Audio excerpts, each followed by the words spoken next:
Hello and welcome back to Simply Biology. In today's video we're going to be focusing on detecting and measuring carbohydrates.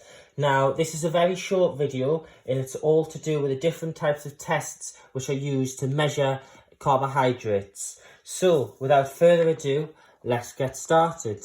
So glucose is what's known as a simple sugar or a monosaccharide. So monosaccharides are often sweet tasting and they are also known as reducing sugars.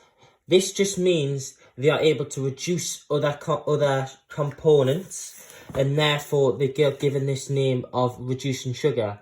You will cover more about reducing agents and oxidizing agents if you do chemistry. And these are tested for by the Benedict's test. So remember, Benedict's tests for reducing sugars. So what you need to do is you need to add an equal volume of Benedict solution, and a water bath is very important because this test requires heat. So the water bath is used to provide a heat source. So what happens is the Cu or the copper 2+ ions are reduced to copper 1+ ions, which then forms a Rick bread precipitate. And this is how you can distinguish if there's a lot of reducing sugar present.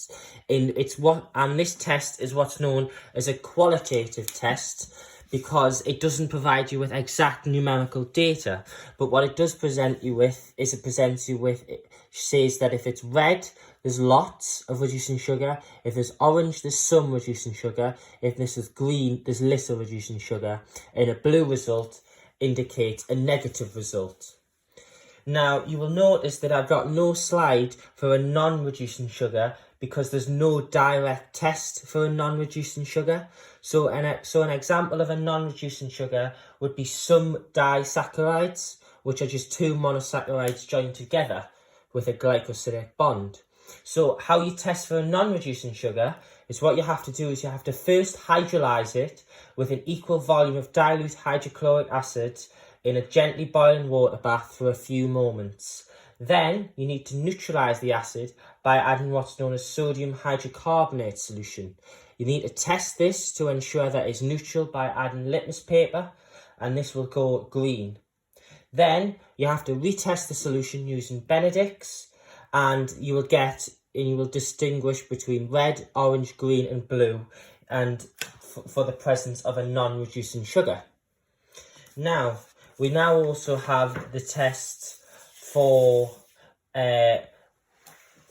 starch.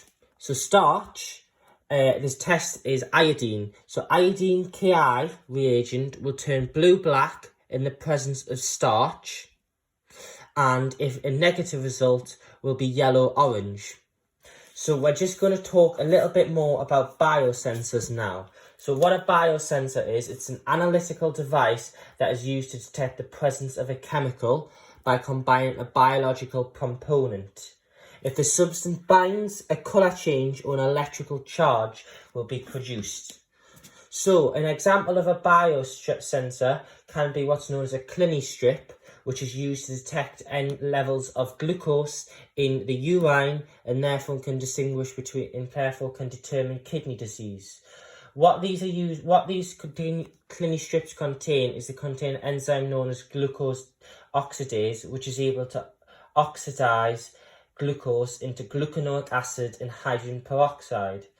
There's an enzyme known as peroxidase, which is then able to break down this hydrogen peroxidase into water and oxygen.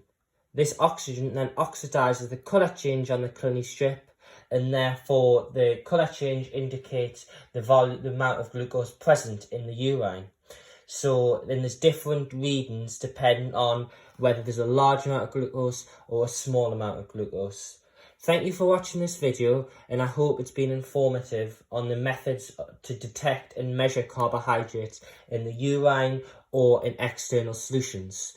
Thank you so much. Goodbye.